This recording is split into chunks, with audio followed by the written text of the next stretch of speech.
خۆیەوە دەست پێ بکاتن یعنی پێویست ناکە ئەو ژینگەی بۆ دەرەجێ ئێستا پیس نابیتن چونکە ئەگەر ئەمن سبێنێت دەڕۆم لە جادەی ئەگەر ئەمن ئەو کاغزەی دەستم فڕێنە دەمە ئاردی فڕێنە دەمە جادەی یعنی نابتە هۆی پیسبوونی ژینگە. یەکەم خاڵ کەمبوونەوەی سەیارە، دووەم زیادبوونی دار و درەخت کە هۆکارێکی سەرەکی هەیە بۆ پاکڕاگرتنی هەوای و ژینگە، کەمکردنەوەی مولیدەی گەڕەکەکان وەکو ئەرکێکی نیشتیمانی و هاوڵاتی، فێربوونی قوتابیان کە دێن بۆ قوتابخانە پاکخاوێن قوتابخانە ڕابگرن و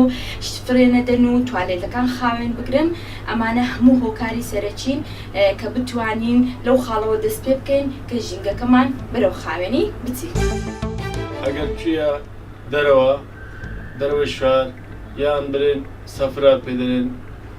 نابیت تۆ باش مای خۆت بجێبێری ئایا لەناو علاگەی دەکەی ناوشتێکی دەکەی لەگە خۆت بینەوە لەکێن دەرە حاوێکت دی شتێک باوێ ناوی یان دەبکانە ناوکە منداڵەکان خۆت ئەوها پەروەردەکە ئەوە بی